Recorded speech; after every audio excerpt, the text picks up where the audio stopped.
Olá, tudo bem com você?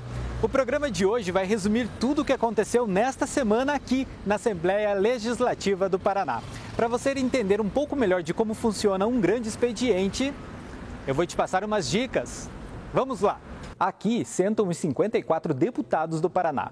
Cada parlamentar pode utilizar a palavra uma única vez durante 15 minutos sobre qualquer assunto. E é nessa tribuna que ele vai falar. O grande expediente começa após a execução da pauta da ordem do dia. O assunto discutido foi sobre fake news. É atual e preocupa bastante a população se a notícia que chega é verdadeira ou falsa.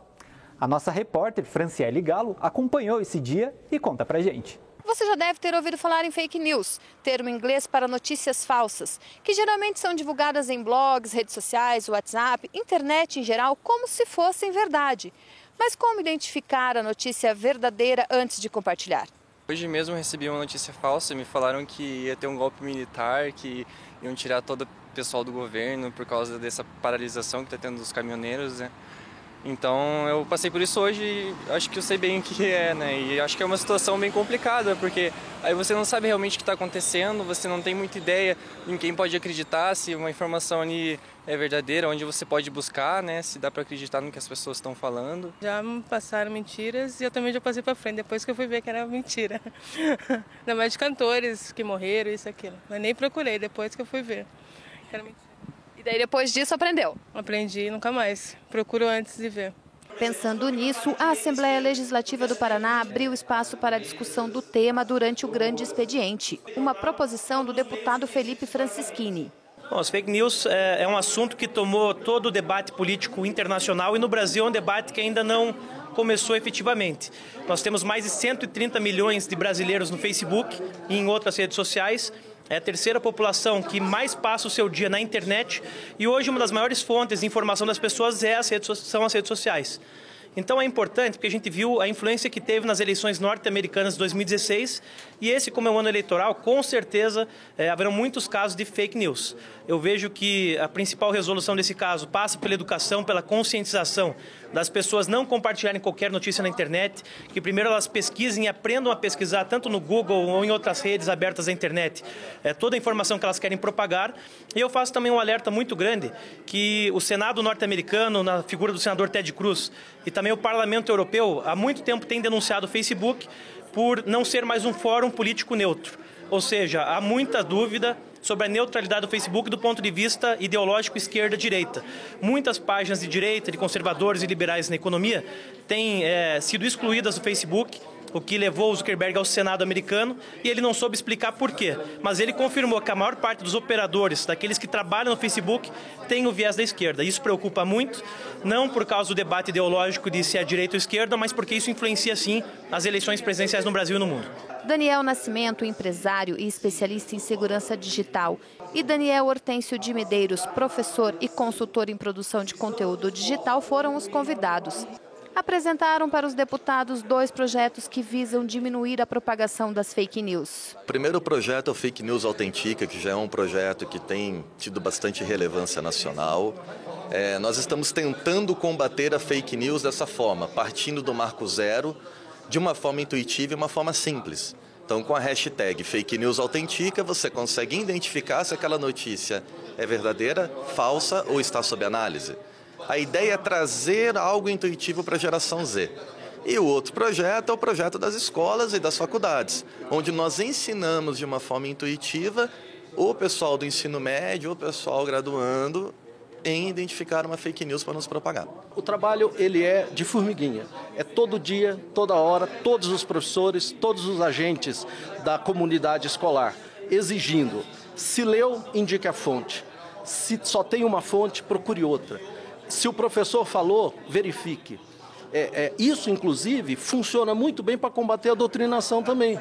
Ah, o professor doutrina? Não, não doutrina. Se eu estiver preparado para pesquisar fonte, colocar aquela afirmação sob um crivo de uma pesquisa, procurar referências que sejam de nível nacional, com bons profissionais. Então, nós matamos vários problemas de uma vez só. E damos consistência a esse jovem para formular a opinião, seja ela qual for, mas consistente, com base. E só algo, passar os exemplos simples, uma casa, não tem alicerce, a casa cai.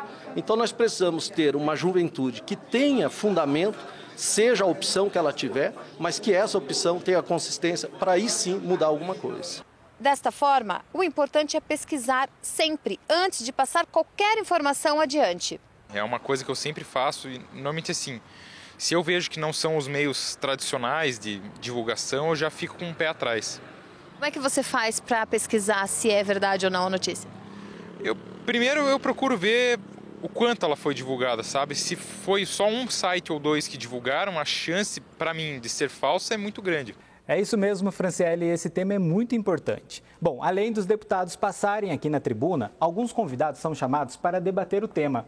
Na audiência pública, para a apresentação das metas fiscais do primeiro quadrimestre deste ano, o diretor-geral da Secretaria, Jorge Tormin, passou alguns números aos deputados. E você confere agora na reportagem de Luiz Ribeiro. A sessão plenária desta quarta-feira, 30 de maio de 2018, realizada no período da manhã, foi utilizada integralmente para a prestação de contas do governo do Estado. Estiveram aqui em plenário o secretário da Fazenda, José Luiz Bovo, acompanhado do diretor-geral da Secretaria, Jorge Herman Rodolfo Tormin. Jorge prestou contas aos deputados sobre a situação do Estado, foi questionado e respondeu a todas as perguntas. Ao final da sessão, ele concedeu uma entrevista coletiva. Veja o que ele disse sobre a situação do Estado no primeiro quadrimestre de 2018.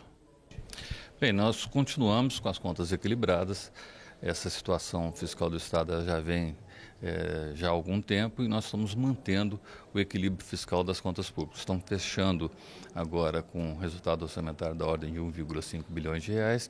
Isso significa que nós temos hoje recursos para arcar com as despesas futuras ainda desse exercício e mantemos os compromissos absolutamente em dia, como nós vemos já cumprindo nos últimos anos. Os investimentos, o Paraná continua com o pé no acelerador. Já fechamos o ano passado com 6,8 bilhões de reais de investimento e o primeiro quadrimestre desse ano ele já aponta aí para números próximos aí a 3 bilhões de reais nesse primeiro quadrimestre, um pouco menos de 3 bilhões de reais nesse primeiro quadrimestre, contando com as estatais.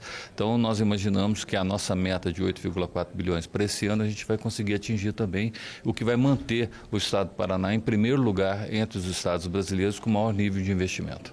O deputado Luiz Cláudio Romanelli também concedeu entrevista coletiva e falou sobre a situação financeira do Estado. Eu creio assim que é uma demonstração da boa aplicação do dinheiro público.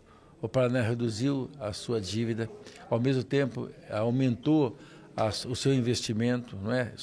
Do ano passado para cá, no primeiro quadrimestre, 38%, que é um número muito significativo, de 740 milhões para mais de 1 bilhão e 100 só no primeiro quadrimestre do ano.